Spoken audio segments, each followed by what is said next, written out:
Good morning, ladies and gentlemen. I welcome you to the Strategic Stakeholder Engagement session of the 4th Annual Directors Week celebration. My name is Fred Aiti, the Chief Executive Officer of the Institute of Directors, Ghana. Once again, you're welcome. At this stage, I'll call on the Vice President of the Institute of Directors, Ghana, Lady Reverend Mrs. Angela Carmen Appiah, Fellow of the Institute, to give us an opening prayer. Thank you very much, Lady Reverend. Thank you very much, Mr. Aiti. Shall we pray?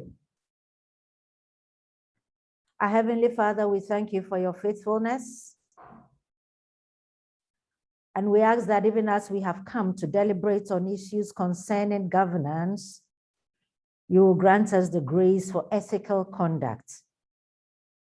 We invite you into our meeting this morning as architect, creator, sustainer of our universe. And we ask that you will take charge of our meeting as the most critical stakeholder for fruitful deliberations, and most importantly, for grace for execution. Amen. Amen. Lady Reverend, at this stage, I want to indicate that Lady Reverend Ms. Angela Carmen Appiah is also our MC and moderator for today's program. At this juncture, I would like to give some few admin directives, because this is a virtual program and we need to sort of manage a few things in terms of housekeeping. Please, I would indulge all of us on the platform now to manage our microphones, keep them as mute as you can. And whenever we get to a session where there will be some discussion or some engagement, please, you can do so by unmuting. If you have got some comments while the distinguished speakers are speaking, please feel free to put the comments in the chat box, and it will be dealt with accordingly. Kindly manage your video cameras as well to ensure that at least all of us are looking at the right places that you want us to look at. This program is being supported by a technical team. If you have a challenge, the technical team can support. You see some numbers on the screen at the moment, and please feel free, call the numbers and you'll be assisted to ensure that you have a smooth program. Once you are on anything technically, maybe you may not hear audio challenge or whatever challenge you may have, but you have access to the chat box. Please feel free to put your comments in the chat box. Thank you so very much for joining this platform and coming to this stakeholder engagement session that has been put together by the Institute of Directors Ghana to give us the opportunity to discuss issues relating to Ghana. And as a matter of fact, how do we get ourselves beyond aid? His Excellency, the President, has led us for us to work towards. Ladies and gentlemen, at this stage, I call on our moderator MC for today's program. Lady Reverend, I yield the time to you. Thank you very much, Mr. Aiti. And thank you very much, critical stakeholders, for joining our meeting this morning. By way of expectations, we're going to have a total of about 4 hours of meeting time that will be interspersed with 2 bio breaks. First one for 15 minutes and the second for 10 minutes. We're going to have engagements from the 3 arms of government, from the Parliament, from the judiciary, and from the executive. And we will hear from critical stakeholders. We will also hear some goodwill messages from some critical stakeholders. And we're going to be rounding up round about 1:15 hours. Thank you very much. And without wasting much time, may I humbly invite the President of the Institute of Directors Ghana, in the person of Mr. Roxon Kwesi Dobega, to give us his welcome address. Thank you. Thank you very much, Lady Reverend. The President of the Republic of Ghana, represented by Honorable Charles Edu Boahin, Minister of State at the Ministry of Finance. the Speaker of Parliament, Right Honorable Alban Sumana Kingsford Babin, the Chief Justice, represented by His Lordship Emmanuel Yoni Kulendi, Justice of the Supreme Court of Ghana, the Minister of Public Enterprises, Honorable Joseph Kujo, the Inspector General of Police, our key strategic stakeholders, members of ACG and Chairs Forum, members of Council of the Institute of Directors Ghana, fellows and members of the Institute of Directors Ghana, invited guests, members of the media, distinguished ladies and gentlemen, a very good morning to each of you. I welcome you officially to the 4th Directors Week celebration. The IoD Ghana Directors Week celebration was instituted in 2018, among others, to be a high-level strategic stakeholder engagement forum for the promotion of the culture of good corporate governance. It was designed to bring together critical actors in corporate governance and leadership to a common platform for the purposes of dialogue towards capacity building and also to network. The impact of the Directors Week celebration over the years has been very refreshing, and I believe this year will not be an exception. The quest for good corporate governance is now a global issue.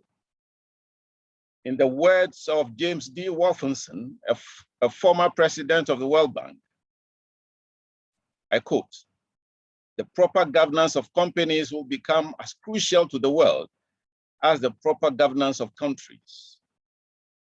As we begin this special week that focuses on corporate governance, we pursue an end, in the words of Wolfenson, to have a proper governance regime in Ghana that ensures that Ghana lives beyond aid.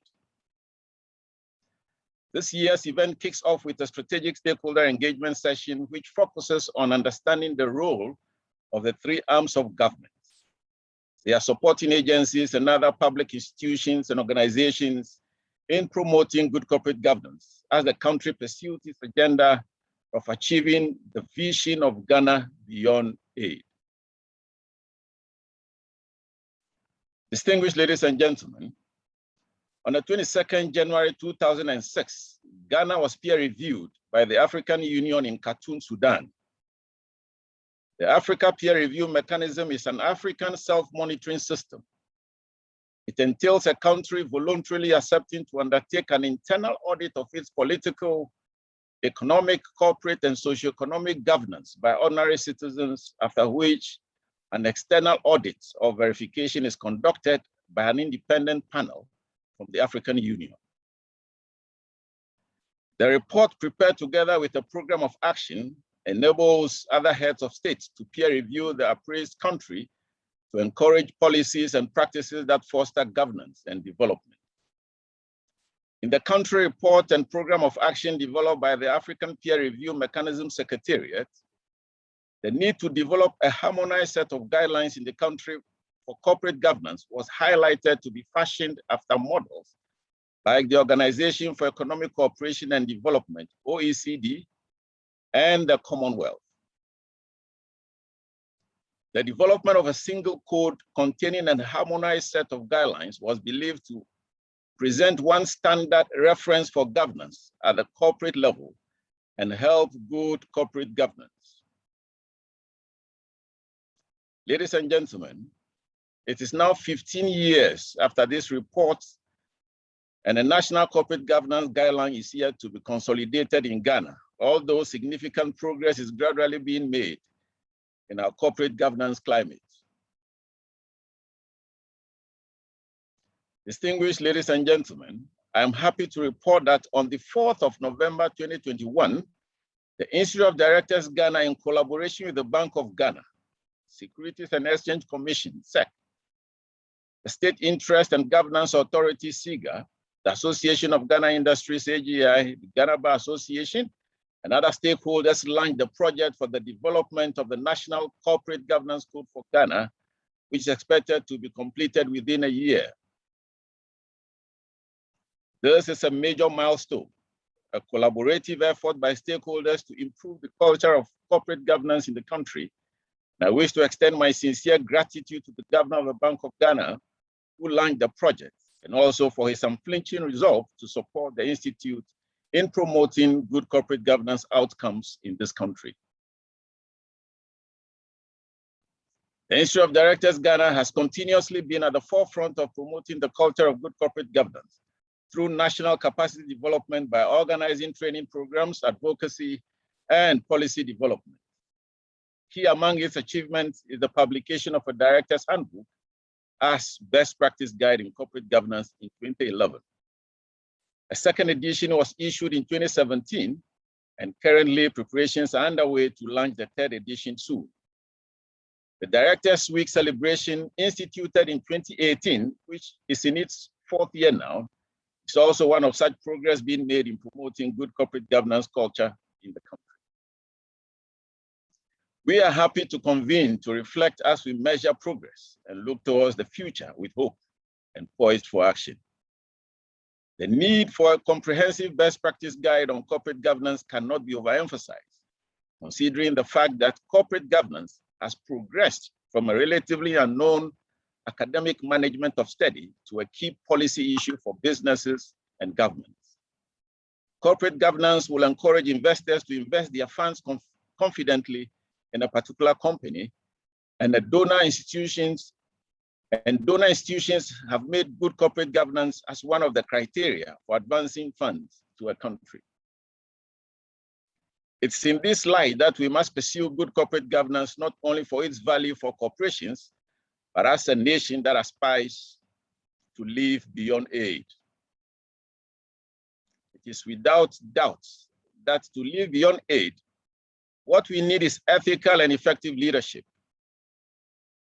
Ethical leadership suggests that a leader possesses strong personal character, has a passion to do the right thing, has value for the diverse interests that exist within their group, models the values of the group they lead, and creates a leadership atmosphere within which transparency and a critique of all actions, including that of leadership, become major features. The basis of ethical leadership that suggests that the leader has a personal desire to be ethical and to model ethical standards in ways that are visible for other individuals in the organization to see and emulate. Distinguished ladies and gentlemen, effective leadership is about getting results. In our various organizations and endeavors, it appears the culture of implementation is gradually being lost to the culture of talking without action, which is worsening our socioeconomic plight as a nation. As a nation, however, we may need a national vision and mission to achieve change, stimulate and sustain efforts by all stakeholders to commit to positive change. It is time all stakeholders in the public and private sector spaces became partners at transforming our dear nation through ethical and effective leadership. It's about time we stop politicking and the blame game and work collaboratively to develop our dear country. IoD Ghana is passionate about promoting corporate governance and ethical and effective leadership, and therefore shall continually lead the way in thought leadership, as well as rallying resources around the promotion of effective and ethical leadership. Stakeholders must yield themselves to board training, board performance appraisals, and credible board selection processes. The Institute of Directors Ghana commends the efforts of the current leadership of the Cocoa Marketing Company for patronizing our services of orienting their new board members, which ended only last week. It takes this opportunity to encourage others to do the same for good governance outcomes in this country. It's our hope that the current draft Directors Bill currently submitted to the Ministry of Education for the promotion of director professionalism will be a catalyst to enhance director ethical behavior once passed.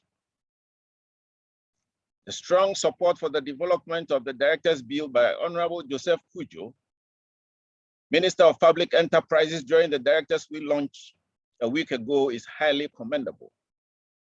I also wish to call on all stakeholders to support this bill to enhance professional directorship in Ghana. Let me also commend the leadership of the Bank of Ghana once again and GOIL for sponsoring the development of the Directors' Bill and who have been at the forefront in promoting good corporate governance in this country through ethical and results-oriented leadership. As we go through this week, I entreat you to be mindful about the sacredness of the period as a special week for practitioners of corporate governance. As we aspire for growth, the outlook for the period shall be as follows. 1, a Directors' Annual General Meeting of members of the IoD Ghana will be held this evening. To be followed by a capacity building event on the 17th November. A members forum will be held on the 18th November and an award ceremony on the 19th November, which will climax the activities of the week. Distinguished ladies and gentlemen, I'm hopeful that you shall join us on this journey to remind ourselves of the progress made and the successes chalked whilst looking forward to a much greater work ahead of us. As I conclude, I entreat each of us to remind ourselves daily that any leadership strategy without ethical clarity produces moral and economic bankruptcy. And in a world where diversity, equity, and inclusion make room for good business, ethical leadership cannot be any less important as these moral concepts fall and rise on leadership. On this note, I hereby declare the 4th edition of the Directors' Week celebration duly opened and wish us all fruitful deliberations.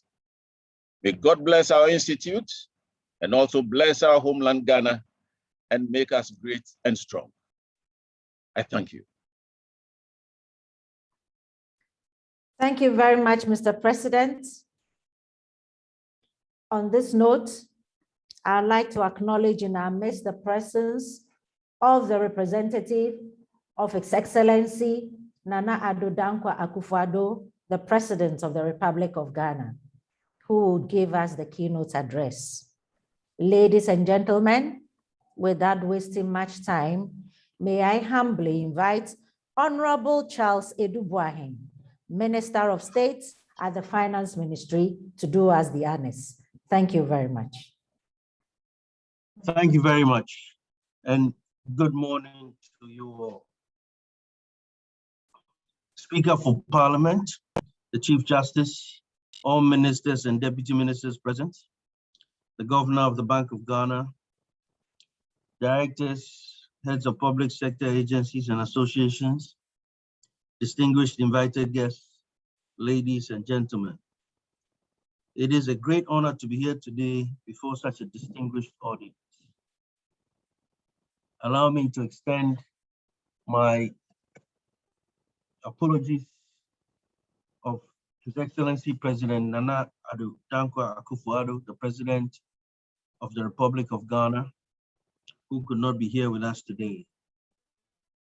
He has asked that I deliver this keynote address or remarks on his behalf.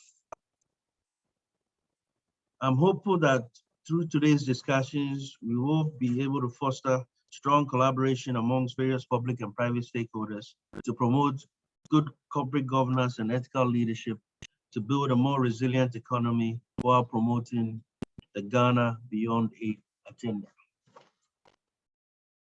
We can equally relate to the impact of good and bad governance. And it is this shared experience that has brought us all here today. Good governance requires credible and trustworthy institutions built on principles of transparency and accountability.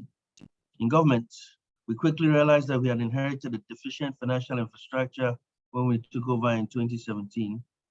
As such, we had to spend over 21 billion cedis to remedy the consequences of bad corporate governance in the financial sector.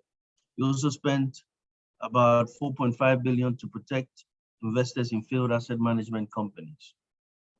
Poor corporate governance across public enterprises has also had a significant adverse impact on our fiscal, with many state-owned enterprises reporting significant and persistent operating losses.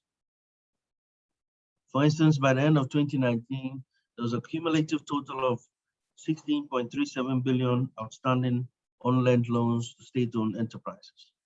In 2020, amidst the COVID-19 pandemic, government had to transfer over 166 million Ghana cedis as government support to a number of these entities.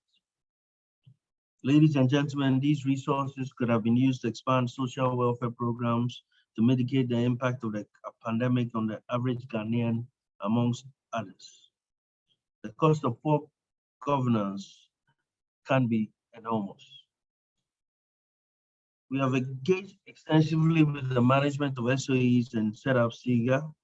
SIGA has in turn put together a comprehensive policy on state ownership to ensure SOEs can run efficient, profitable operations and fulfill basic statutory requirements. Concerning the financial institutions and corporate governance, the Bank of Ghana has come up with a list of reforms and measures, some of which include the Ghana Deposit Protection Scheme.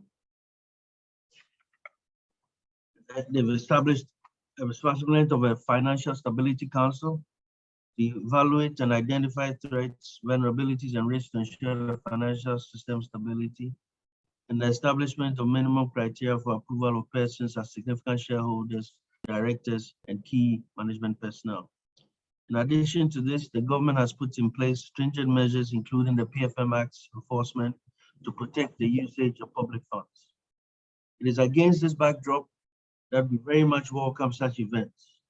Ultimately, when governance infractions arise, we all feel the impact, and that's why we should all be very concerned.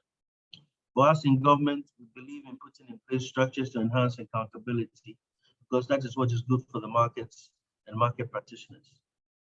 As such, I look forward to more of such events. Thank you very much, and have a great event. Thank you very much, Honorable. We are very grateful for the insights shared.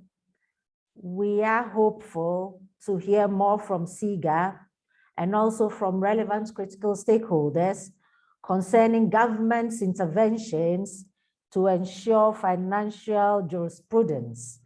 Thank you very much, Honorable. On our schedule, we have speeches from other arms of government, from the Parliament and the judiciary. Those two speakers are yet to join us. As we wait for them, we will humbly entreat the Honorable Joseph Kujo, MP and Minister in charge of public enterprises, to be in readiness to take up his position.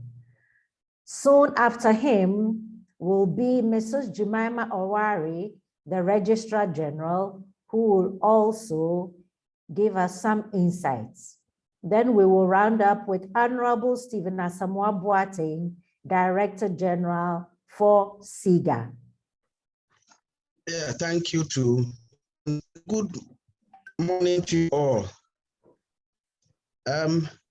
I'm happy to have the colleague, Honorable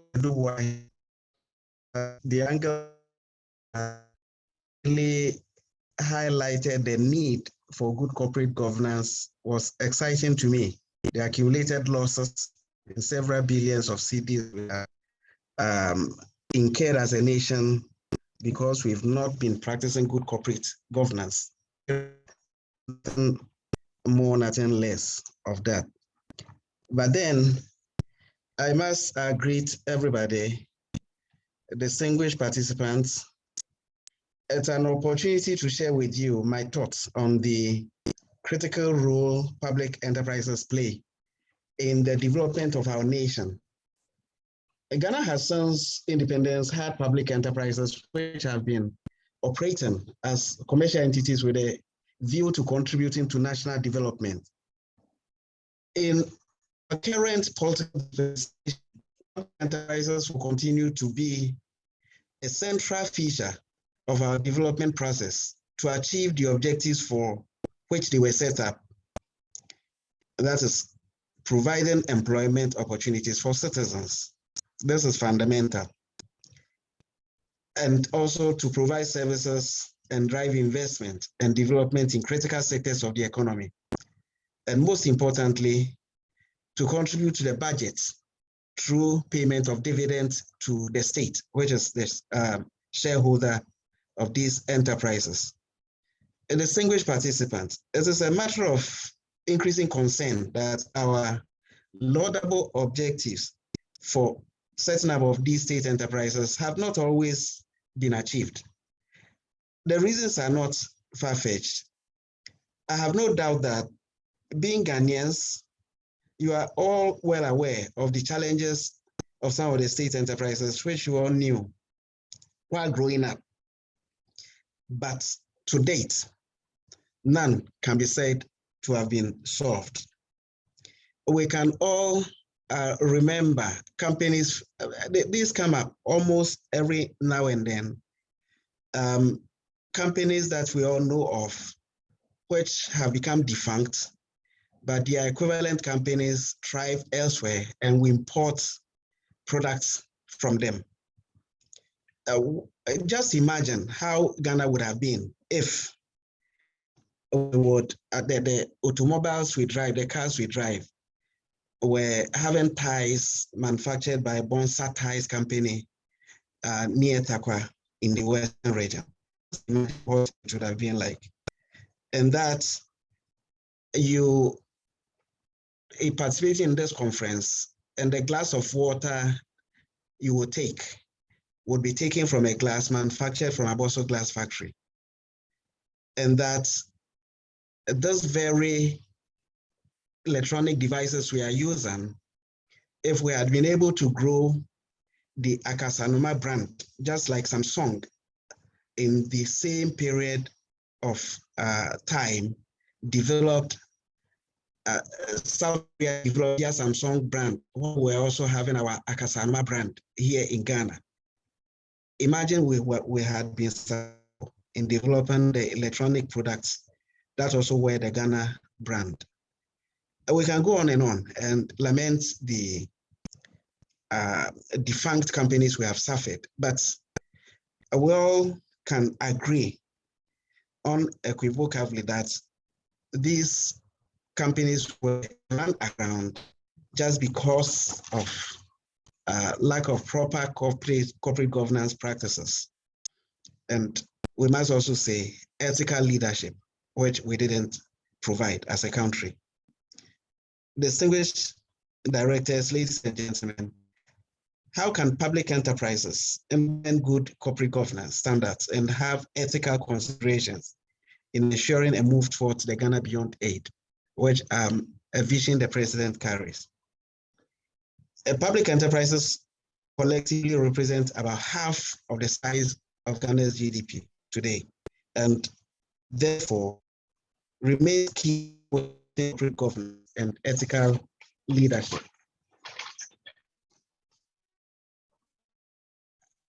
Due to their significance within the economy, the implementation of these principles will have a knock-on effect on the total economy and drive the nation at a much faster rate toward a Ghana Beyond 8.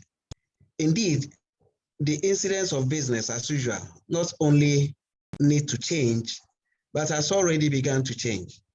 We have seen some traction in the improvement in the state enterprises sector of the country since the president called the vision of reorganizing the institutions of the institutions oversighting the public enterprises. I must make a mention of the fact of being the first time the Ministry of Public Enterprises got up in this country to oversight, also a first to be set up the SIGA, State Interest and Governance Authority, first of its kind in the history of the country, to also oversight the public enterprises. All this reorganization that is going on at the institutional level and oversighting level is to bring the effect of good corporate governance into a sharp focus and practice so that we can deliver the desired outcomes towards the Ghana Beyond Aid. As a ministry, we are working through SIGA to ensure that the enterprise level, the state entities are implementing systems and processes for the following key outcomes: a strong commitment to integrity, ethical values, and financial systems that are transparent and accountable. Open, regular, and comprehensive engagement with a key shareholder in the various enterprises. Implementation of good, transparent practices and regular reporting through submission of annual reports and audited accounts. Regular peer learning and sharing of experience through meetings and governance. And then ensuring competence of boards and management through regular training.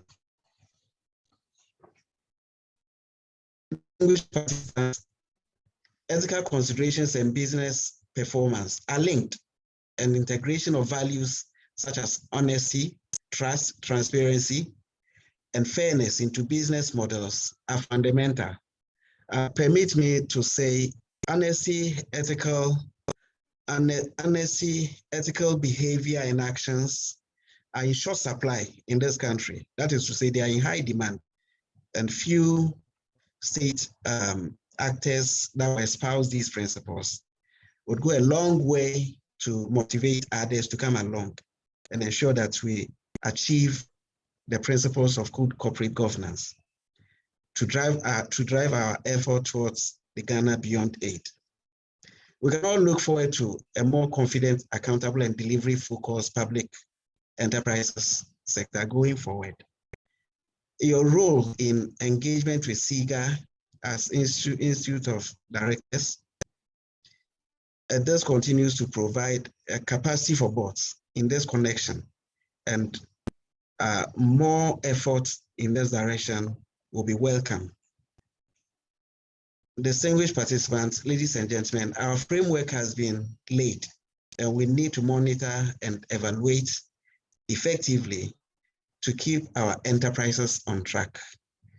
At the ministry level, we have committed to the implementation of a ranking system, which we'll call the Public Enterprise League Table. This will showcase the best and least performing state entities based on indicators we have discussed. On this note, let me thank you most sincerely for inviting me to share my thoughts on the topic assigned, and wish you very fruitful deliberations. Thank you, and the Lord bless us all. Thank you. Thank you very much, Honorable Joseph Kudjo, MP, Minister, Public Enterprises. As we reflect on our defunct companies, and we appreciate the size of the public enterprises as half of Ghana's GDP in size, and also further appreciates the reorganization strategies of the present government to ensure financial jurisprudence and a sharp focus on practice of good corporate governance. We pray that the Lord continues to grant us the grace, not only to be hearers, but to be doers. On this note, may I humbly invite the Registrar General, Mrs. Jemima Oware, to talk to us on the role of the Registrar of Companies in promoting good corporate governance and ethical leadership. Thank you very much. Good morning, the Speaker of Parliament, representative of the Chief Justice, Honorable Charles Edouard, Minister of State for the Ministry of Finance, Honorable Charles Joseph Kudjo, Minister of Public Enterprises, Mr. Roxanne Dogbega, President of IoD, distinguished participants. I'm very much elated to be part of this august gathering of directors who play a major role in driving and sustaining companies. Companies undoubtedly lie at the heart of the work of the Registrar General's Department. and in no small way contribute to driving Ghana's economy. As a result, the efficient running and operation of businesses in every economy is critical and of concern, not only for its board of directors, but is also of concern to various stakeholders and to the state. You distinguished directors and participants are therefore a fundamental part of the success or otherwise of businesses. The Registrar General's Department administers the Companies Act 2019, Act 992, as one of its laws, and in that vein, the role of the Registrar of Companies in promoting corporate governance and ethical leadership cannot be overemphasized. The department considers corporate governance as the collection of mechanisms, processes, and relations used by various parties to control and to operate a company. Its purpose is to help build an environment of trust, transparency, and accountability necessary for fostering long-term investments, financial stability, and business integrity, thereby supporting the stronger growth of companies as spelled out in the numerous sections of the current Companies Act. It is the wheels upon which businesses can sustainably thrive and boost the growth of Ghana's economy ultimately. This act was passed on the 2nd of May 2019 and received presidential assent on the 2nd of August 2019. It replaced the Companies Act 1963, Act 179, which had been used by most people over 50 years. The committee of experts who assisted in drafting Act 992 were constituted of individuals with a wide array of rich expertise from diverse backgrounds. And the Act therefore provides for a complete decoupling of the Office of the Registrar of Companies from the Registrar General's Department. This new office is going to be financially autonomous, and it's going to be focused only on businesses. There's going to be an 11-member board together with the Registrar of Companies, who is going to be different from the Registrar General. And these people are then going to oversee this new office. All plans are underway to ensure that administratively this is done at such a time that there will actually be a physical decoupling from this current premises. So the new office will commence from this premises when the board is sworn in.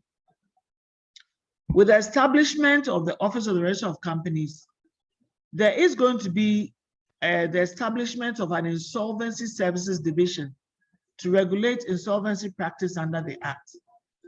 This includes, but is not limited to, having oversight of the administration, restructuring, and insolvency proceedings of companies, and receiving reports from insolvency practitioners on the administration of insolvencies.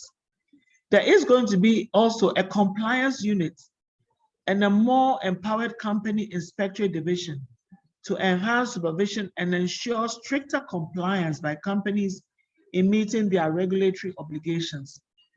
This new act is very forward-looking, and it introduces more robust laws on corporate governance, beneficial ownership, and other provisions, and it does promote the ease of doing business. Some of the new features there are quite a number of sanctions, and so this, we pray, is going to promote compliance to enhance corporate governance. Let's touch on a few changes within the Act. For instance, all companies between now and before the end of the year, we realize it's too short a period, so we've pushed it to between now and June 30th, 2022. All companies must ensure that their names conform with one of the 6 suffixes spelled out in the Act. Companies would then have to pass a special resolution to change their name endings. Private limited liability companies that initially used to have limited, the full limited, L-I-M-I-T-E-D, would have to change their name to end with LTD or limited company. Public limited liability companies listed on the stock exchange with their name still ending with limited should please change it to PLC or public limited company. Private and limited liability companies like law firms that had limited at the end of their name should please change it to PRUC or private unlimited company. Public unlimited companies should have either public unlimited liability company or PUC. Now, churches and companies limited by guarantee should now end with company limited by guarantee or LBG. And public companies limited by guarantee should end with PLBG. All this we pray should be done before the end of June 2020. In the past, companies had regulations governing their operations. This has to now change. All of companies have to pass a resolution and adopt one of the new constitutions under Act 992. All these corresponding constitutions have been made available on the department's website. And our website is www.rgd.gov.gh.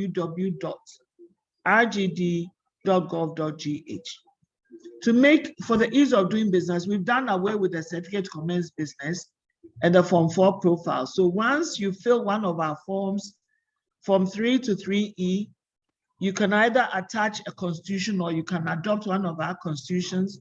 You just get a certificate of incorporation and a profile, and that is it. You are good to go. Companies now are required to also declare who their true ultimate owners are through the newly introduced beneficial ownership regime. All existing companies are also supposed to declare who their BOs are by the end of June 2022 to avoid being sanctioned. Auditors who have been auditors of a particular company for more than 6 years would have to be changed under Act 992. The Act was passed in 2019, and per the Act, if you had an auditor who was there over 6 years, you should wait for the next AGM and change this auditor. And so we've given all companies up to August of 2022 to please ensure that at their next AGM, they conform to the provisions of Act 992 and change their auditors. This auditor cannot be reappointed for the next 6 years when there'll be a cooling period for that auditor before they can be reappointed by the company. The whole idea is we want to ensure that auditors are impartial and independent and not too familiar with directors and shareholders to give a proper audit of the company. The current statutory age for the incorporation of a company now is 18 years. It used to be 21 years. To register particulars of charges, it used to be 28 days. We moved it to 45 days. These are some of the many changes that the Companies Act has now brought, and we are praying that all of you will comply with it. And all these changes, we put it on our website for your perusal. I would reiterate that issues bordering on proper corporate governance practices lie at the heart of this new act. And it's for this reason that stricter qualifications have been introduced for directors, secretaries, and auditors, amongst others. All new directors, I don't mean the old ones, all new directors are now required to submit a statutory declaration in conformity with the act to prove that they are fit and occupied to the position of a director, and that they are also able to provide a consent letter agreeing to their appointment. All this is going to be found under section 173(1) of the act.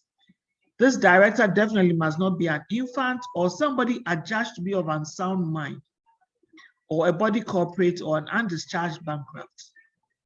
A person, before you can be appointed as a director, you have to make the statutory declaration under section 13(2)(h) of the act. And you must not, within the preceding 5 years of application for an incorporation, have been charged with or convicted of a criminal offense involving fraud or dishonesty. Or you must not have been charged with or convicted of a criminal offense relating to the promotion or incorporation or the management of a company. Or you must not have made a company insolvent, and you should consent within 28 days after being appointed. We require that at least 2 directors, but 1 must at least be ordinary resident in Ghana to start this company. For the company secretary, it's very clear. In the past, people you just used to appoint maybe their wives or their children or their drivers or their maids to be company secretaries without having any knowledge whatsoever about company law. So that has changed now. You now need a company secretary that has at least obtained a professional qualification or tertiary level qualification with an offering in company law practice and administration. that would enable this person to have the requisite knowledge to perform the functions of a company secretary. You could also be a company secretary trainee that have studied under a company secretary for at least 3 years. You must also be a member of good standing of an Institute of Chartered Secretaries and Administrators and the Institute of Chartered Accountants. We should have added the Institute of Directors so that we are sure that all directors at least have some training before they become directors. Having been enrolled, you could also be a lawyer, a solicitor, a barrister or solicitor, or the people or your directors must look at you and consider you capable of performing the functions of a secretary of the company. Companies are also required to keep their statutory books in order. And I must emphasize that most companies are not doing that. Most companies need a register of members, which is shareholders of a company. And do not make the Registrar General's Department's register your register of members, because you realize that when there are changes, they rush to this office first without registering the members in their register of members. Please, this register should include beneficial owners information. You must have a register of debentures, a branch register, interest register, register of holdings of directors, register of particulars of directors and company secretaries. This is something that most companies do not do. Of particular interest to us is please have an interest register and the register of holdings of directors where the director's interest in a proposed contract must be disclosed to the directors in the meeting or in writing and entered into the interest register. This register should state where any documents containing the details of the interest be inspected, and it must be opened during general meetings. Registers of holdings of directors must contain shares held by directors in companies or associated companies. It's very important, so there's transparency. The New Companies Act is therefore replete with so many sanctions for corporate governance and ethical integrity. Penalties for late filing are being implemented, and currently we are striking names of companies off the register to ensure that we have a clean register. I'd like to mention that we've also passed the Corporate Insolvency Restructuring Act, replacing the Body's Corporate and Official Liquidations Act. And the whole purpose, as I said, is for the administration of insolvency in Ghana and the temporary management of affairs and businesses of a company that is going through distress. At least now we give companies the opportunity to be restructured and administered before they go under. We believe that our role in promoting good corporate governance and ethical integrity would be further enhanced with the decoupling of the office, where we'll focus only on businesses. This would most definitely allow for even better focus and monitoring to ensure they adhere to their regulatory compliance obligations. We can definitely not work on our own. We can work as a silo. We therefore require you all to join hands and help us in driving the success of businesses and ultimately the economy of our beloved country, Ghana. Thank you all again, once again, for this opportunity and for your kind attention. Thank you very much, Mrs. Jemima Owari. Indeed, it is true that two cannot work together unless they agree.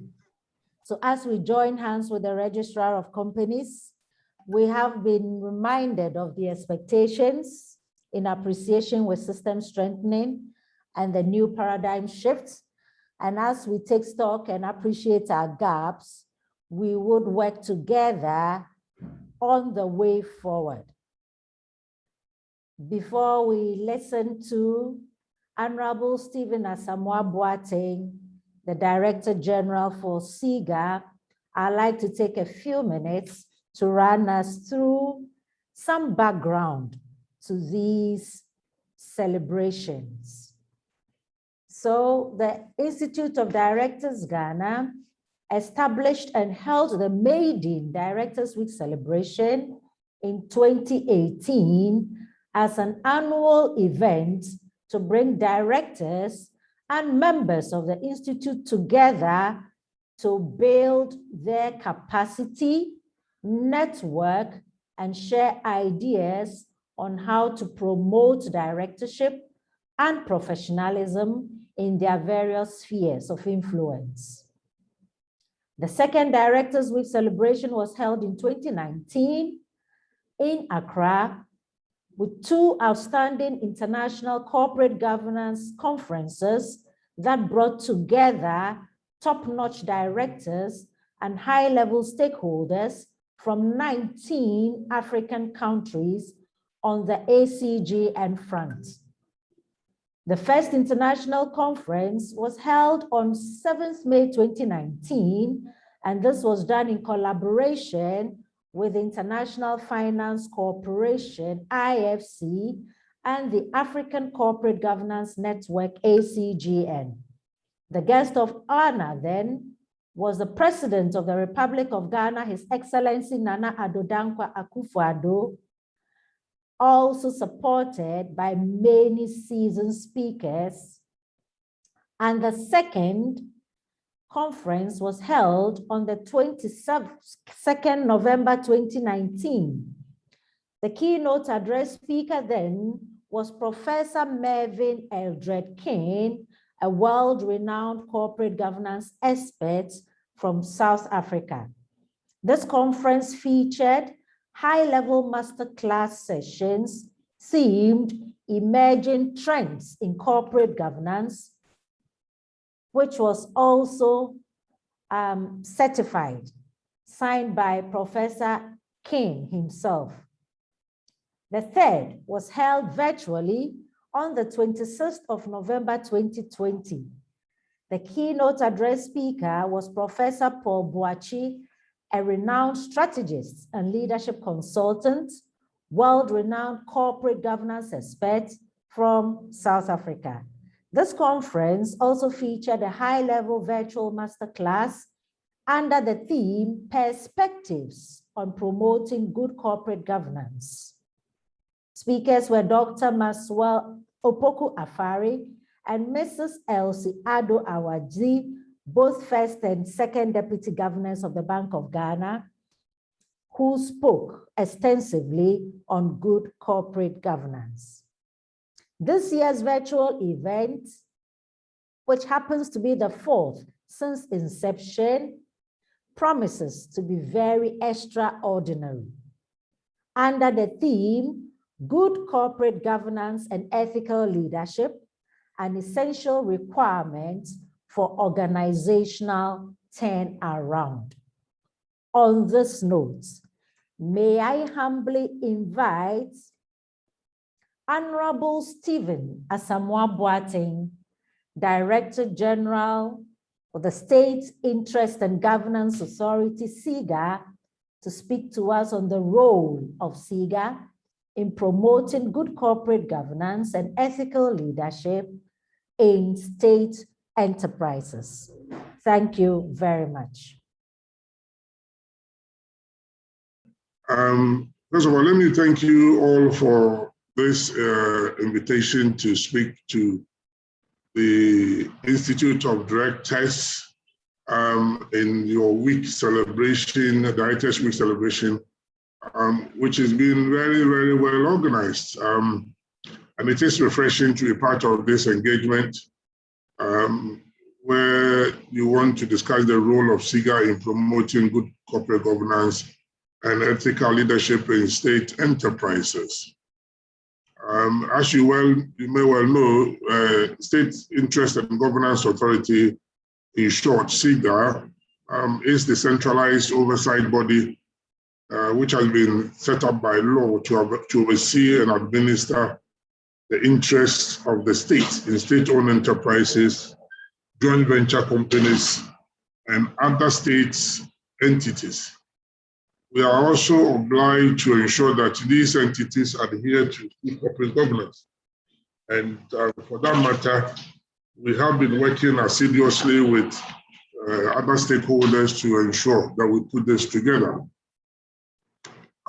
Indeed, we have had a draft code of corporate governance prepared, and we've had a first session with the CEOs of the state entities plus joint venture companies and other state institutions. And we were also joined by the Ministry of Finance and if I may well remember, Controller and Accountant General. So we've done that within the state space or the public space. But we need to have another engagement that involves Public Services Commission and yourselves, the Institute of Directors, and others. So that code has been drafted and the board of SIGA has approved it. But I'm also aware that the Institute of Directors have also developed a code and has invited SIGA and other stakeholders to be part. So it looks like somehow we're all saying the same thing, or we're singing from one hymn sheet, and we need to coordinate our activities and make sure that the code, when it's ready, as you have put together in your words, embraces not just the public sector institution, but also the private sector, so that it becomes a national code or Ghana code of corporate governance. I myself was a guest of the Mauritius government, I think about 3 years ago, with the former senior minister, Honorable Yasafuma, when we saw how the national code is working in Mauritius. And that's where I think we should all be aiming at. And this is something that we want to pursue. But over the years, you know, the public sector has not really been playing the role he should be playing. There are a lot of bureaucracies and other inefficiencies that has caused some problems with the commercial side of managing the state entities. And you also know that they sometimes squander state resources and violate laid down regulations. And I remember very well the president's own words when he inaugurated the SIGA board. And if I may quote, I've got it here, the president said, and I quote, "The attitude must be new king, new law, a new authority, a new culture, a culture of accountability, a culture of accountable governance and of respecting the norms, sensibilities and practice of good corporate governance, not only amongst yourselves, but almost the institutions that report to you."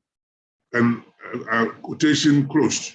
And this is the president saying that this is a new king, new law. So we're departing from the old ways of doing things. So the old ways of squandering state resources and coming back for bailouts is something of the past. And indeed, I can tell you that we have greatly achieved that.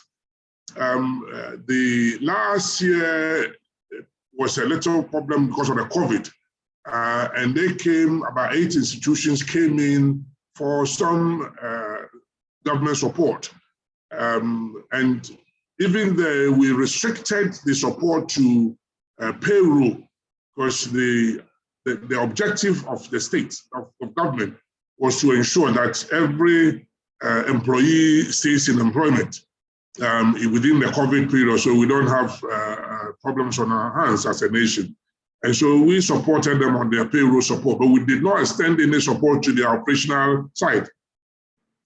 And coming almost like this year out of COVID, we're not out of the woods yet, but it's better than last year. We've noticed that most of them have turned around the corner and are projecting making profits, which is very good. And why has that become the case? It's because SIGA has made sure that the annual performance contract that we sign is now tightened more. Indeed, when I came to the then State Enterprise Commission in 2017, 7 years before then, the contracting system that had been put in the law of the State Enterprise Commission had been abandoned. So we set out to put it back together, and we started with about 25 entities then in 2017. And as I speak to you now, the last one we did at Moving Peak on the 26th of July this year, 2021, and which was supervised by the president, we had 70 specified entities signing the performance agreement. And there are key performance indicators, 4 of them, that we measure them on. Number 1, which is very important, is their financial stroke economic performance. Number 2, which is governance. Number 3 is management improvements. And then number 4 is dynamic effects.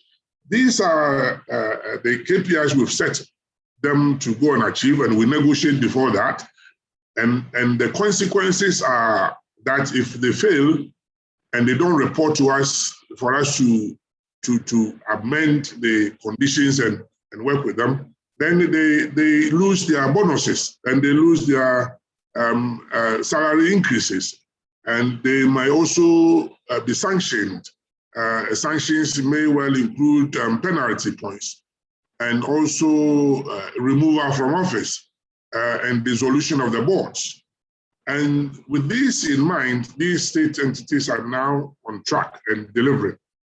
Another area that we have been improving and doing exceptionally well is the implementation of the public financial management framework as the central oversight body.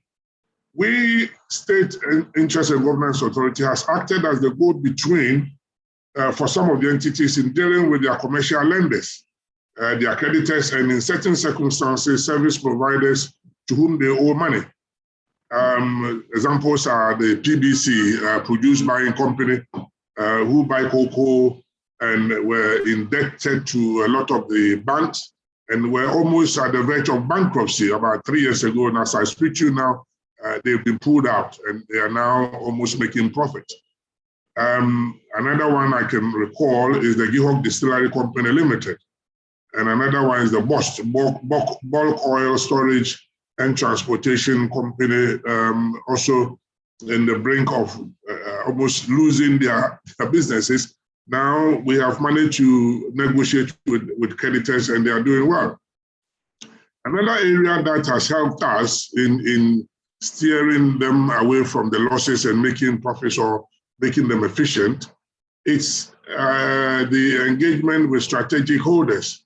And in this respect, we talk about the Ministry of Finance, the Bank of Ghana. We have a collaboration and we've signed up to a collaborative framework with the Bank of Ghana, especially with the banks that also report to SIGA on their operational performance.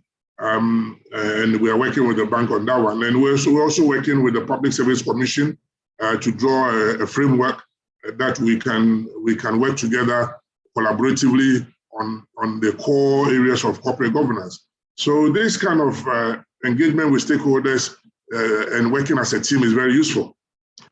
It makes them be aware that they cannot weave their way around us. We can work with one voice, and so they adhere to us as a group.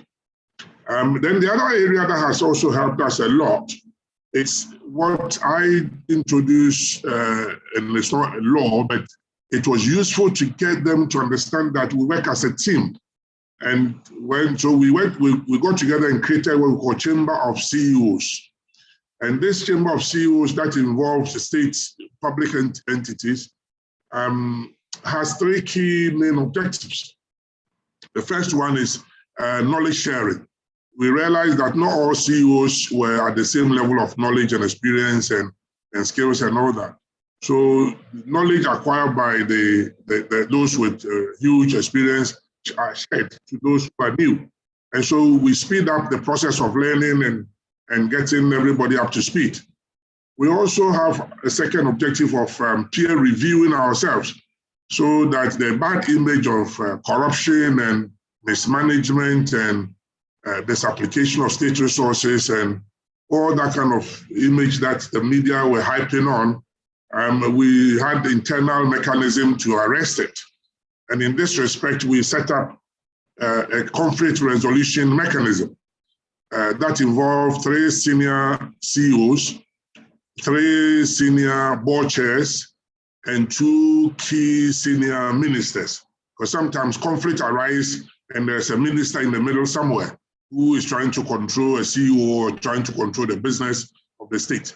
So these 8-member team have been a standing team that they stepped in, I referred to matters of conflict, they step in and resolve these matters. So it doesn't end up at the appointing authority's doorstep. And that gives the appointing authority freedom to also pursue the bigger picture of governing this country. So it's work. And then the third objective is what we've termed as intertrading activity amongst state entities. And in this one, we have set out some parameters where the businesses and the products and the services provided by each other is patronized, not entirely, because we cannot take all the business to ourselves. We have to share with the private sector, and that's how we grow the economy. It's not a closed economy. It's not a communist one. So we restrict it to some percentage that must be traded amongst ourselves. And these are some of the arrangements we've made to turn the tide. Then, of course, we insist on the reporting lines of reporting their financial statements on time. And if they don't, there are punishment that goes with it. And then also there are annual general meetings or extraordinary general meetings that we have insisted and ensured that every year they all go through that. So for the SOEs to follow good corporate governance and ethical leadership in promoting Ghana beyond aid, which is really the objective, we have clearly departed from the loss-making era and moving to profit-making one. Indeed, the soft approach has also been the key. When we work as a team, instead of applying the law to the letter, it works far better sometimes than even applying the law. And in this respect, I've managed to pull CEOs and their deputies and board chairs to retreats. And indeed, we've had 4 retreats already, going through Sogakope, Busua Beach, Mankasim. And the 4th one is this coming weekend at Kwawu Mkotia, where we go through a lot of discussions, and chief of staff and the president or the vice president shows up, and we call the ministers to come and interact with them. So broadly speaking, SIGA has come in with a positive impact on the space that was a bad space and not helping the nation. And so going forward, we need to work with Institute of Directors in creating this National Code of Corporate Governance, and also helping us to instill discipline, efficiency, and profitability in the state-owned businesses. And on that note, I am very happy to be part of this meeting and wish all of you good luck. Thank you. Thank you very much, Honorable Stephen Asamoah Boateng, for the insightful presentation. We are very glad to have insights and some way of roadmap, which suggests that we are clearly departing from loss-making environments to profit-making one. And as we strengthen our systems and look forward to partnering and joining hands to move Ghana beyond aid, we thank you for the confidence reposed in us at the Institute of Directors Ghana, and we look forward to sustainable collaborations. Thank you very much. Ladies and gentlemen, we have heard very insightful presentations so far. I believe that your plate is as full as mine. We have several opportunities to reflect, to engage, to re-engage, to appreciate where our gaps are, and to move forward with all the knowledge that we have received. Ladies and gentlemen, without wasting much time, may I humbly invite Reverend Daniel Obame-Tete, Director General, Securities and Exchange Commission, to speak to us on the role of SEC in sustaining good corporate governance and ethical leadership in fund management sector turnaround. Thank you very much. Let me start by expressing my sincere appreciation to the Institute of Directors Ghana for this invitation to the SEC to be part of this stakeholder engagement. The tone has already been set brilliantly by the previous speaker. Immediately delving into the SEC in sustaining good corporate governance and ethical leadership in the fund management sector turnaround. Let me say that the cleanup exercise in the asset management industry has been very costly in terms of locked up funds. And when I say in terms of locked up funds leading to institutions, individuals, families losing opportunities, losing businesses. Even in some cases, marriages have been lost, lives have been lost due to locked up funds. Not to mention the huge cost to the taxpayer, which is in excess of 8.5 billion in terms of the bailouts that the government has rolled out.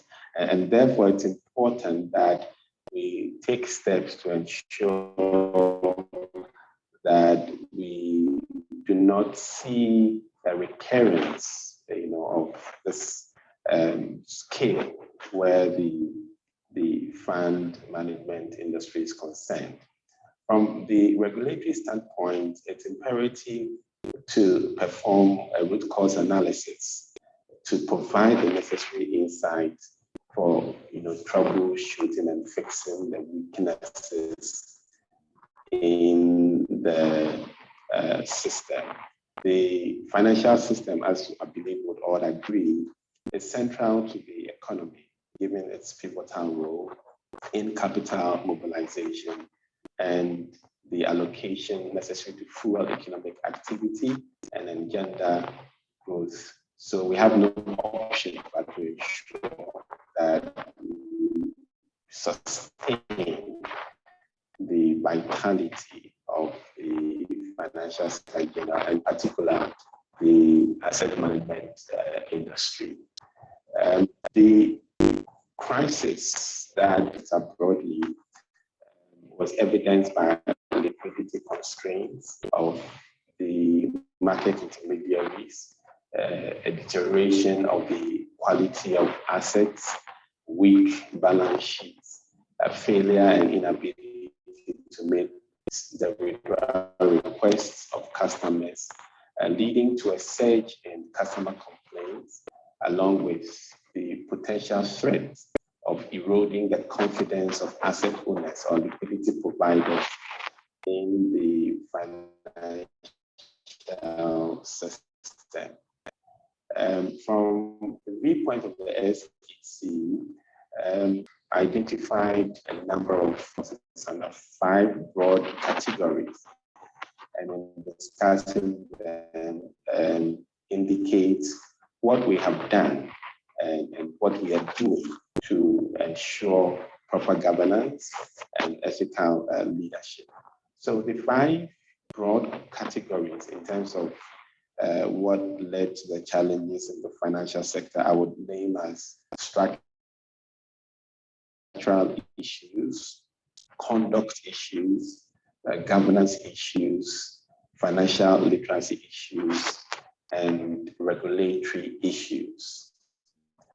So with structural issues, we had the emergence of financial conglomerates within the financial sector, but we didn't have a framework for the supervision of such entities, given the specialized nature for regulation in the financial sector in Ghana currently.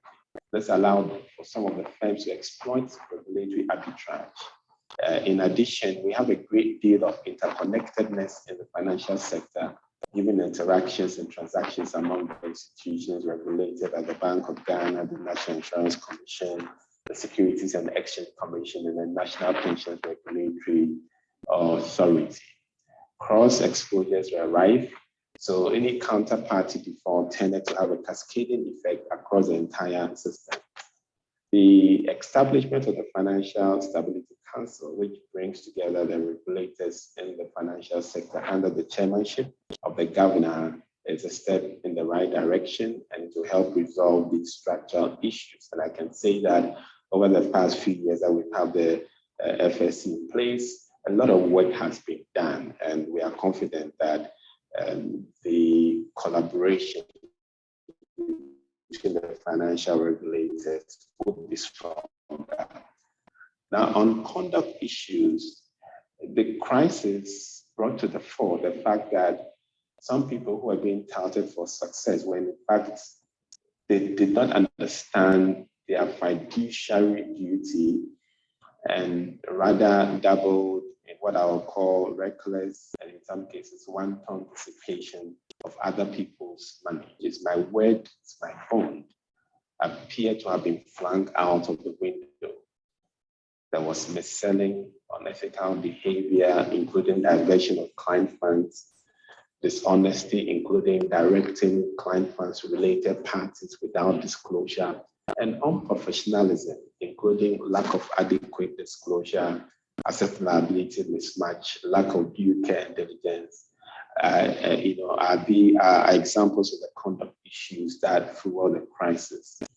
Our response is to use regulations to compel behavior to conform to fiduciary standards. We have since issued the copious provisions relating to how fund managers should manage assets of their clients, monies entrusted to them. The investment guidelines also has clear rules on related party transactions, which in the past was flagrantly abused. We have also taken steps and we are far advanced with guidelines that are needed for the recognition of self-regulatory organizations. After the guidelines for the recognition of self-regulatory organizations have been issued by us, we will then be able to empower eligible entities to serve as SROs of specific segments of the securities industry. The expectation is that the SROs would complement the efforts of the SEC in ensuring some high standards of ethical behavior of their members. Let me now turn to governance issues. Corporate governance is always at the heart of organizational performance and success. It was evident that the composition of boards was done on considerations other than competence and the value being brought to the table. Effectiveness of the board was compromised with infrequent meetings and the failure to set up board committees. Risk management was largely non-existent or at best weak in majority of the firms, while the investment management process was less than optimal in the sense that no investment committee to scrutinize investment decisions. Again, our response is to use regulations. So we have issued the Securities Industry Conduct of Business Guidelines, which deals with the governance issues, including the composition of the board, stressing the need for a good balance between executive, non-executive, and independent non-executive members, the functioning of board through committees, fit and proper considerations, as well as the approval of directors by the commission, by the SEC. And let me emphasize that previously we were not approving directors, but that has been taken care of with the Securities Industry Conduct of Business Guidelines. We also have issued a corporate governance code for companies whose securities have been admitted for trading on the Ghana Stock Exchange. And indeed, we have even arranged a training session for all directors of these companies with the Institute of Directors as our facilitators, and to take place sometime this month. Another category which I'd like to quickly touch on has to do with financial literacy issues. One of the sobering revelations of the crisis is the extent to which the lack of financial literacy impacted the behavior of the asset owners or the liquidity providers. There were several instances of retirees breaching the diversification principle by placing all their retirements in one basket. There was little or no appreciation of the trade-off between risk and return, leading to investors chasing returns with abandon. As a response, the Commission has developed an elaborate investor education plan including Time with the SEC, which is a targeted platform to educate investors and stakeholders on the mandate of the SEC, as well as the workings of the securities industry. Deepened engagement on our various social media platforms, designed a media campaign using both traditional and non-traditional media to push the investor education agenda, and a plan to collaborate with other stakeholders, including education institutions and the Ministry of Education, to the Ghana Education Service, to ensure a sustained campaign to enhance financial literacy in our country.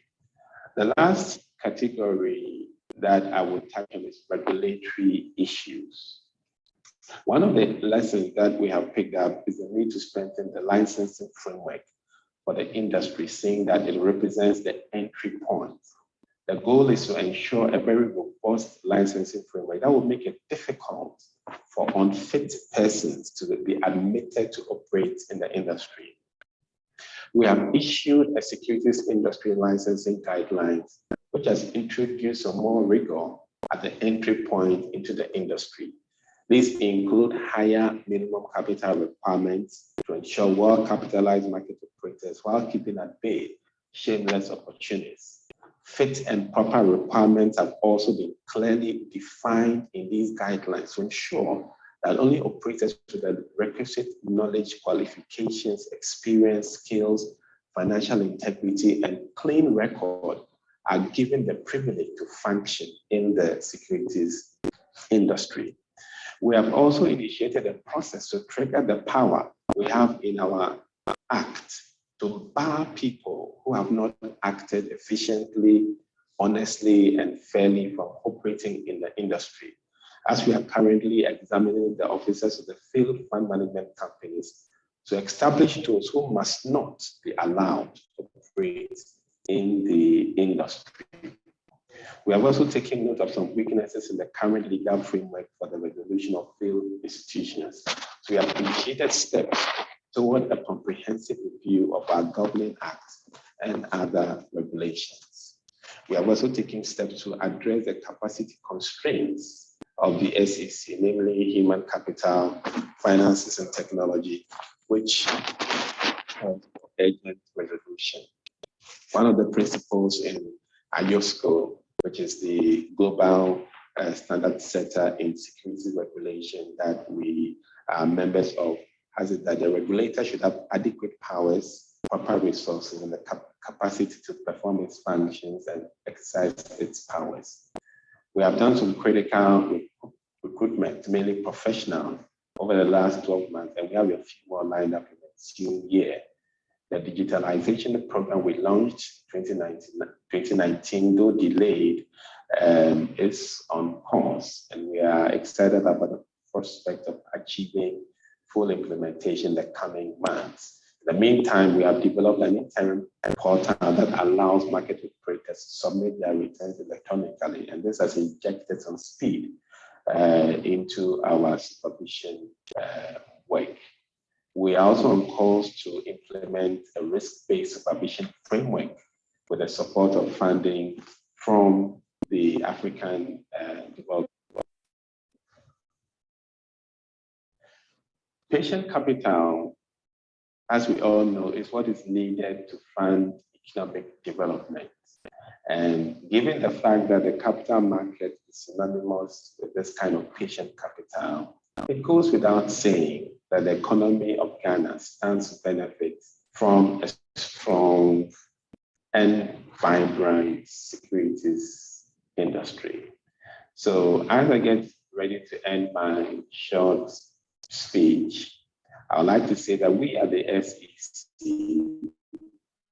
remain committed, and God being our helper, will deliver on our mandate to regulate and promote the growth and development of an efficient, fair, and transparent securities market in which investors and the integrity of the market are protected. I'd like to thank you for your attention and to pray that God will bless us all. Thank you.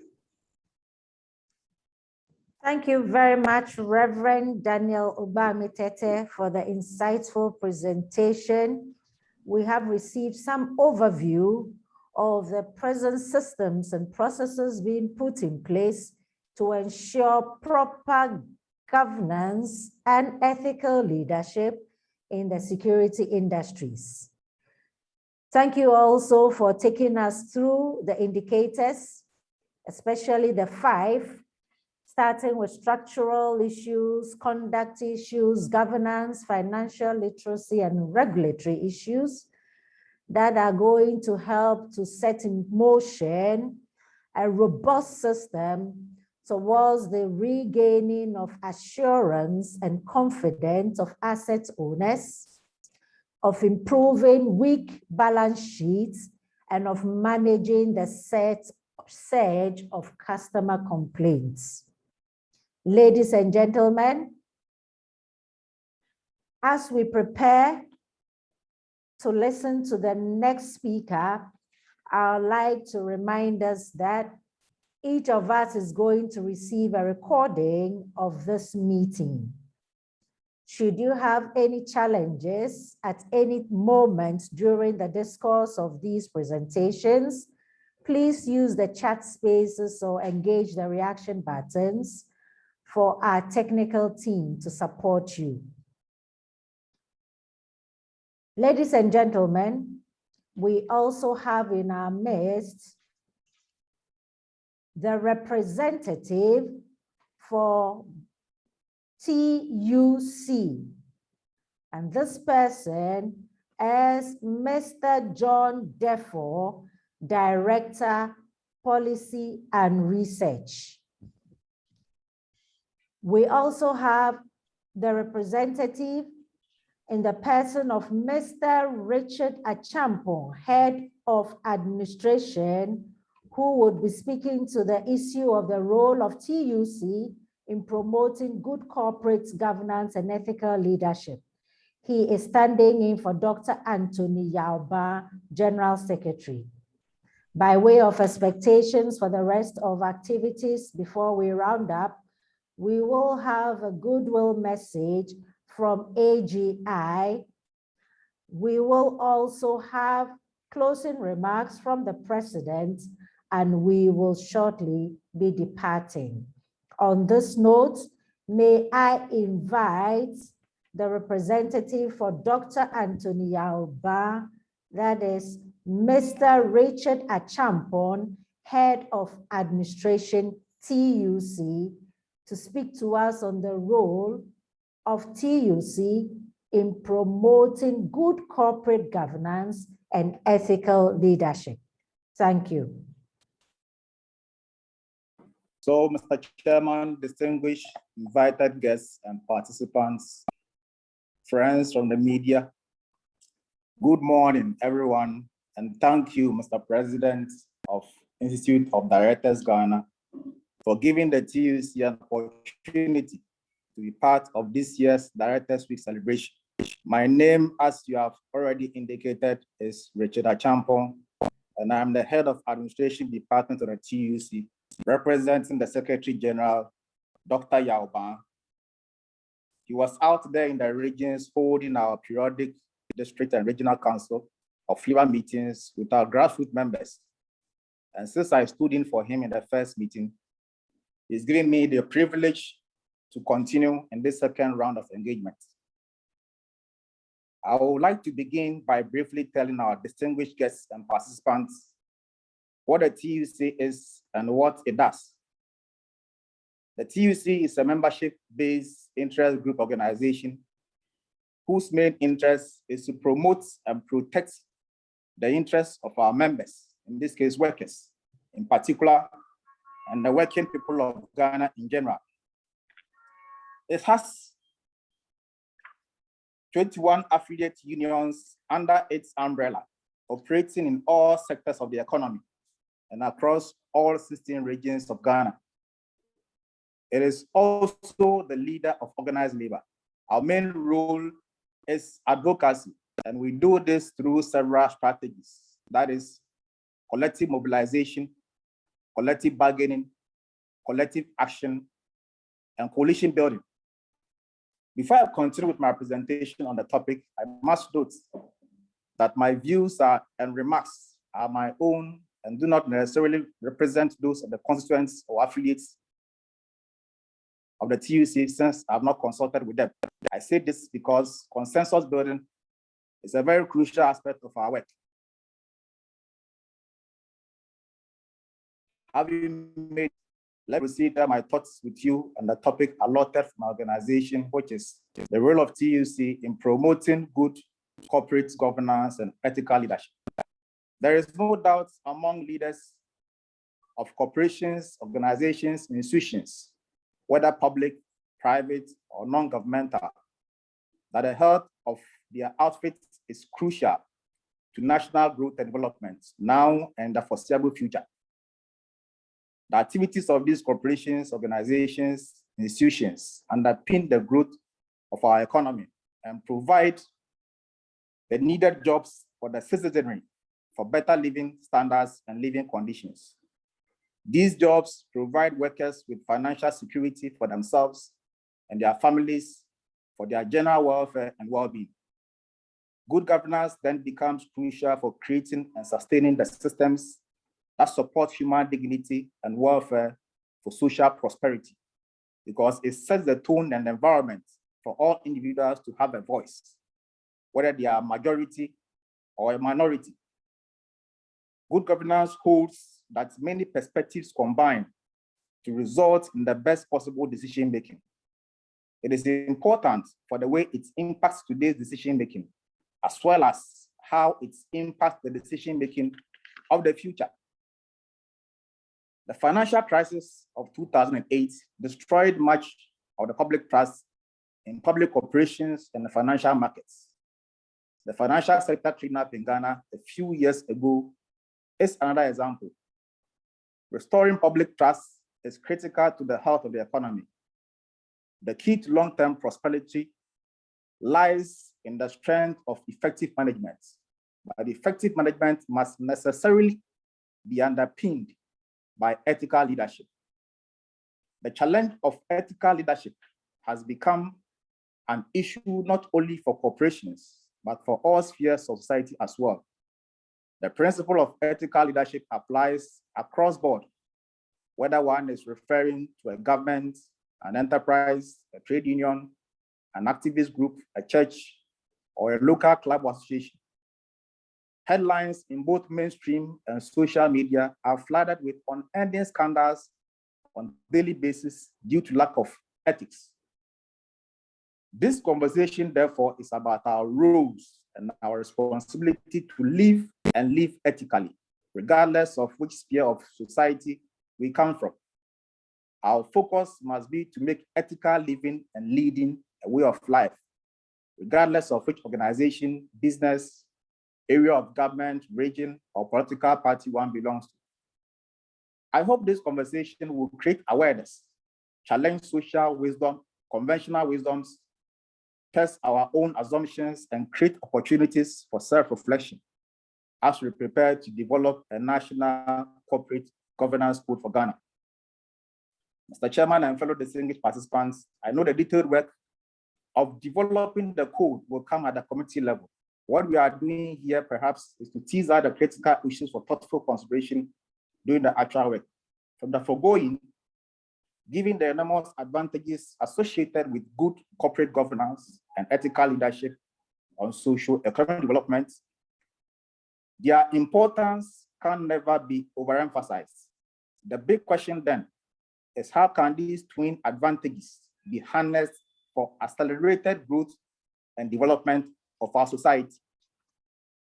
As workers' organization with advocacy as our main role to positively impact our development agenda, we see partisan political interest as a huge obstacle to good corporate governance and ethical leadership, and the evidence is incontestable.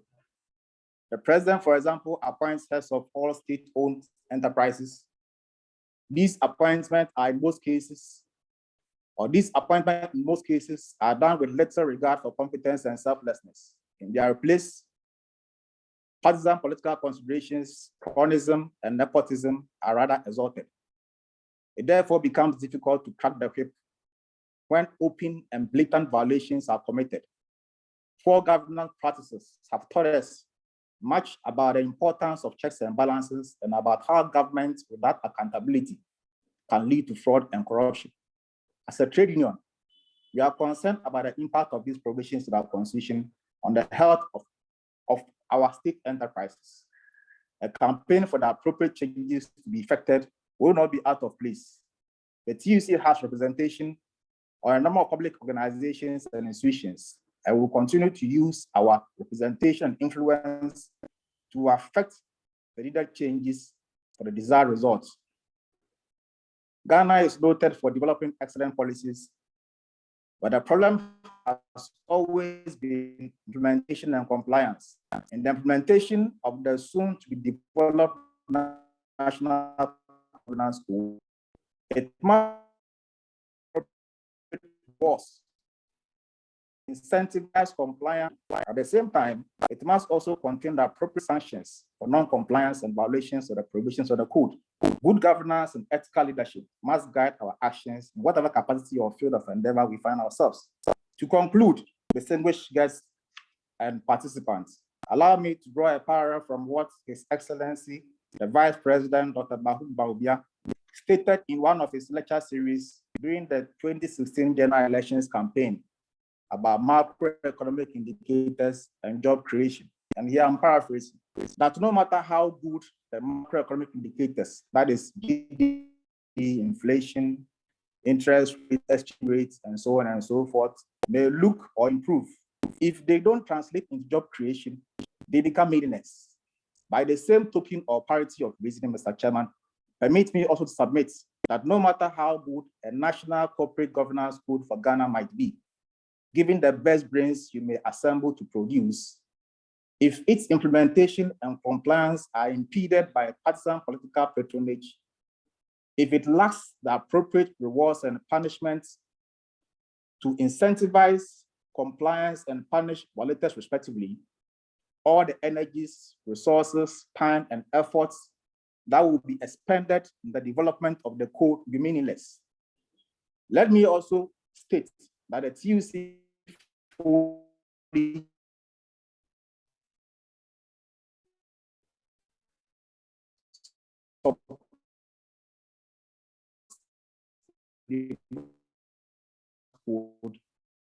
development. Finally, at the last meeting, all is said and done, the principle of honesty, integrity, and accountability will be the best national corporate governance code for our country. May God bless our homeland Ghana. I thank you all for your attention. Thank you. Thank you very much, Mr. Richard Achampong, Head of Administration, Trades Union Congress. May I humbly invite Mr. John Defo, Director, Policy and Research, who is representing Dr. IoD-Gh, President of AGI, to give the goodwill message. Thank you. Good morning. Good morning, sir. And I'm grateful for this opportunity. So Dr. IoD-Gh would have loved to be part of this call, but unfortunately other engagements have taken this time. So I've been assigned to deliver the goodwill message on his behalf. So distinguished participants, may I please stand on existing protocols to share a brief goodwill message on behalf of our President of AGI, Dr. IoD-Gh. The Association of Ghana Industries is once again grateful to be part of this forum with key stakeholders such as your good selves, and we seize this opportunity to commend the Institute of Directors for leading this initiative of corporate governance over the years. May I also commend the Registrar General for promoting and educating a number of our businesses on the new Company Act. For this year alone, AGI has had 2 fruitful engagements with the Registrar General in Accra and Tema. Indeed, the need for good corporate governance is becoming more and more evident, not only within our business circles, but also any position of leadership or political space that calls for accountability. In the year 2009, the AGI, together with the Ghana Employees Association, came up with the Ghana Business Code to guide the way we conduct business. And we saw value in having such a code. Therefore, we can appreciate the importance of good corporate governance. Good corporate governance comes at a cost, but it finally pays off. Admittedly, good corporate governance does not just happen on its own.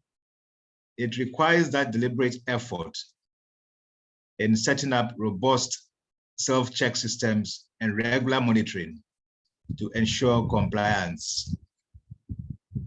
We also reckon that in this era of the COVID pandemic, a number of businesses have found new ways and adopted virtual solutions in doing business, thereby changing the way and manner we do business. We urge the Institute of Directors to avert its mind to these development trends in business and keep pace with some of these innovations, which could compromise systems and good governance practices. We pledge our support to collaborate with the Institute of Directors to explore these new business trends. With the advent of the continental free trade, a number of our local businesses may also be looking out for foreign partnerships to augment their capacities to deliver some of the big ticket projects. Indeed, good corporate governance may be key criteria that a number of foreign companies may be looking out for in forging such partnerships. We therefore pledge our support towards the Institute of Directors and the initiative of good corporate governance in this worthy cause. Thank you very much.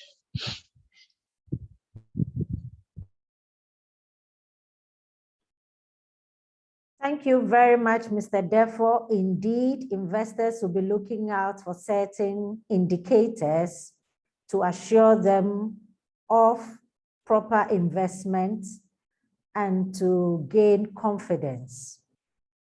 Thank you very much, Mr. Defo. Thank you to Dr. Yao Edujemfi, President AGI. On this note, I would like to humbly invite the President of the Institute of Directors Ghana in the person of Mr. Roxon Kwesi Dobega to do us the honors with his closing remarks. Thank you very much. Thank you very, very much, Moderator. Our Vice President, Lady Reverend Angela Kimanaptia. Indeed, it has been a very, very engaging session, very educative, very insightful. That's on the platform, we have the presidency speaking to us with other strategic organizations in the country, speaking to what they do and where they are as far as corporate governance initiatives are concerned.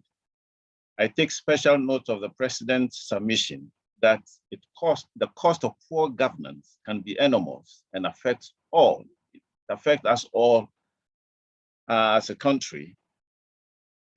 I recognize the fact that the President of the Republic has established the Ministry of Public Enterprises and SIGA to ensure efficiency of public enterprises.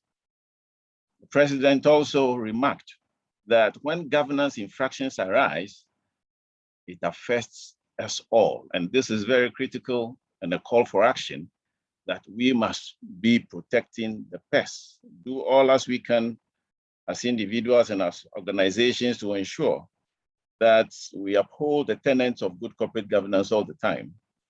I also take notes of the remark by the Public Enterprises Minister, Honorable Joseph Kujo, that the public enterprises represent half of Ghana's GDP. In fact, I didn't know this earlier, and this is a new learning, a new knowledge for me. If public enterprises represent half of Ghana's GDP, then we must take issues about governance in that sector more seriously than we're doing now. And the current effort by the ministry and SIGA is commendable. What I find very interesting and challenging is the fact that ethical values are in short supply. I cannot agree with the minister more than that. And this is where we stand as a country, and the need to arise and deal with these becomes a call for all. I commend the tremendous effort being made by the Registrar General to improve corporate governance in the areas of company management in this country. That is commendable. Indeed, we note the absence of the Institute of Directors in sitting on this their strategic boards, and the fact that the current code does not allow for, or does not state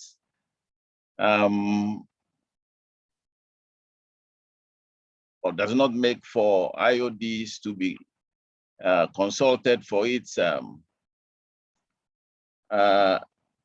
directors.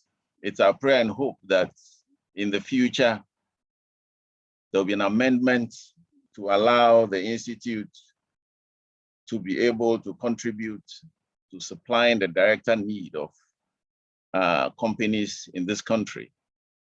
The submission by Honorable Stephen Asamoah Boatin, the CEO of SIGA, was mind-blowing. I know the various interventions that are going on, and the fact that the president at one of his speeches remarked that attitude, there must be a new attitude which must reflect good performance, and that 70 entities signing performance contracts indeed is commendable. Issues about financial performance, issues about governance, improvement in those directions are commendable. The issue about establishment of CEO's chamber, indeed, I've taken notes, and IoD would want to work very closely with such a body. Indeed, one of the objectives, or one of our goals as IoDs, is to establish a CEO's forum. But having realized that there is a CEO's network, we are collaborating very closely with the CEO's network to promote good corporate governance in that area. And we'll be very happy to collaborate with the Chamber of CEOs under the state entities as well to advance their objectives of that forum. SEC, we're very happy with the key interventions and the 5 broad categories that you have noted. Indeed, we cannot agree with you more. That issues that has to do with the structural issues, conduct, governance issues, financial issues, and regulatory issues that you have identified, we align with them, and your interventions is commendable. We also wish to thank SEC for inviting IoD to support in their training needs. This is what we expect organizations in this country to do to enhance good corporate governance culture in the country. I take notes of TUC's positioning as a leader of organized labor whose main duty is to speak for labor and speak for its members. We are very excited to collaborate with you, and we note your particular call for accountability by all. We need to have an improved way of appointment of board members. In fact, we fully align with this submission. It has been one of our calls. The implementation of actions needed at all fronts is key. And so in my remark, I also noted that as a country, we must move beyond talking to action. And this is where we will need TUC as a very strategic partner to champion this cause. We probably need to have a special project. TUC, get ready, and we should be championing the call for action in all our national discourse and our endeavors pretty soon. And we'll be very happy to collaborate with you. Our strategic partner, AGI, we are very happy with your commitment and support to promoting good corporate governance and your pledge of support for the Institute as well.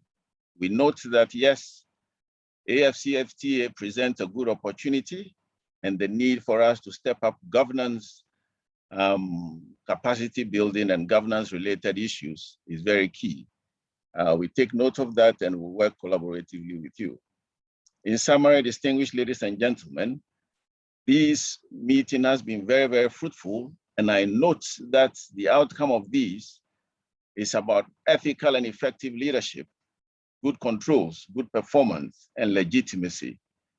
Legitimacy is about trust. Ethical leadership is about transparency, accountability, integrity, fairness, responsibility, and competency.